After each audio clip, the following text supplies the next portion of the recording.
My name's Shaun Johnson from expeditionguide.com. I'm a mountaineering instructor here in Snowdonia. Today we're looking at a video focusing on wild camping for Simply Hike. In this video we're going to have a brief look at some of the key considerations for wild camping in the UK mountains.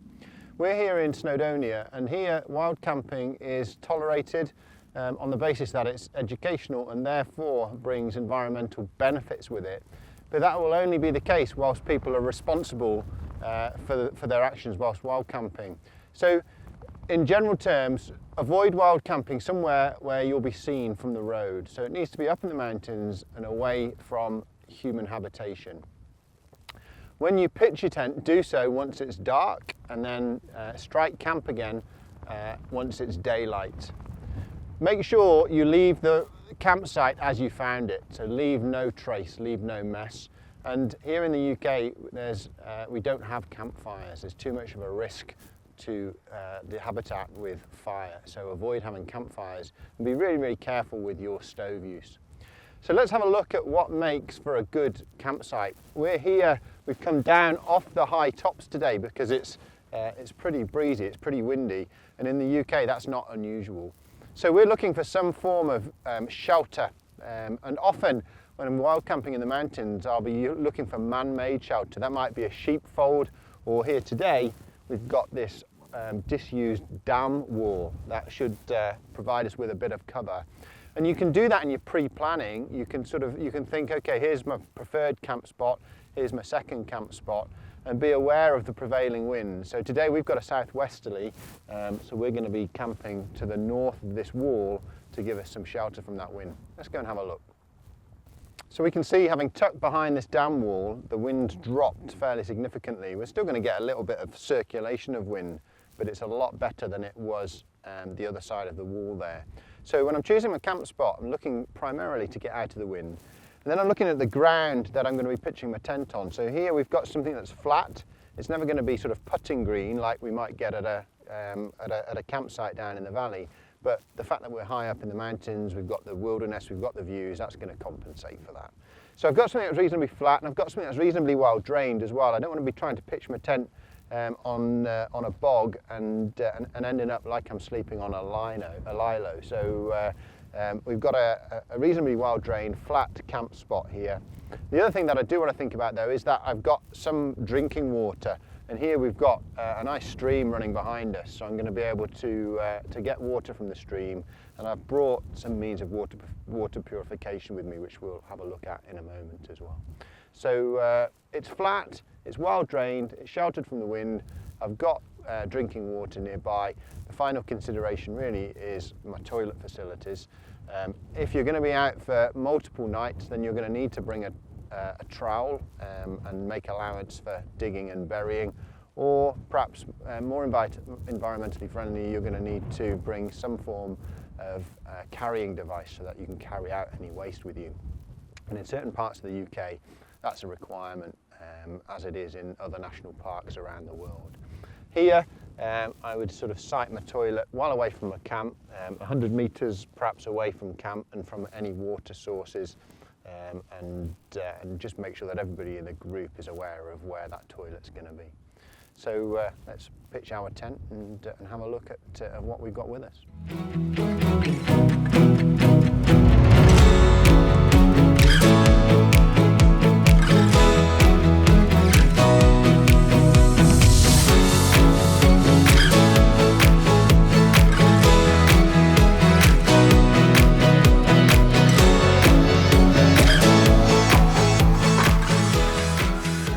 So here we go, tent's up, we're pitched for the night.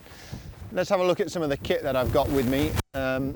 Just worth mentioning actually, it is quite breezy, and when it is windy like this, it's worth weighting your tent pegs down, perhaps picking some rocks up from nearby and just putting them on the pegs. Be careful where you put them. If you put them on the fabric itself, you can end up ripping the fabric, which I've managed to do at the end of my tent there. And if you place it on the elastic, you can end up cutting through the elastic on between the fly and the pegs there. So it's worth using some rocks just to weight down the pegs, but be careful you don't damage your tent in the process. So Something to lie on is important, so I'm using a thermarest. This is a 3/4 length, so whilst I'm wild camping and I'm trying to keep weight to a minimum, I find a 3/4 length just allows me to have enough to lie on without having to carry too much excess weight. So it's an inflatable one, so they're really nice and comfortable, and as you get older you'll appreciate your home comforts more. With that and your sleeping bag, it's really important that when you're carrying them, you keep them in a dry bag. So I've got an Exped dry bag here, and each piece of my kit is individually wrapped in dry bags, so that whilst I'm out during the day, I open up my rucksack to get something out of it, everything doesn't get soaked. Plus, rucksacks aren't waterproof anyway, so anything that's in there, expect to get wet. So my sleeping bag lives in a dry bag, and actually it's double bagged. So here, it's in its own compression sack, and that just allows me to pack things down nice and small. And there's an age-old debate really, do you want a down sleeping bag or do you want a synthetic sleeping bag? My preference is for down. This is made by PhD, who are a specialist sleeping bag manufacturer here in the UK, and it's super warm for the weight, and it does compress down really nice and small. The main issue with them is you've got to keep them dry. So if you're in an environment where that's not going to happen, you're going to need to choose synthetic over down. But as I say, if you can be a little bit organised and keep things dry, use your dry bags, then I think down is well worth a little bit of extra money. Be really organised about keeping everything that's in that inner tent dry. So we've got some really nice weather now. I haven't got to worry about the admin side of things, but on a wet day, I'm going to be really organised and make sure that anything wet stays in the porch of the tent or outside the tent. I only get dry stuff in the tent. So that'll often mean quite an uncomfortable getting into your porch, taking all your wet layers off, your wet boots and everything off, and leaving that in the porch of the tent whilst you get inside. But it's well worth that little bit of effort.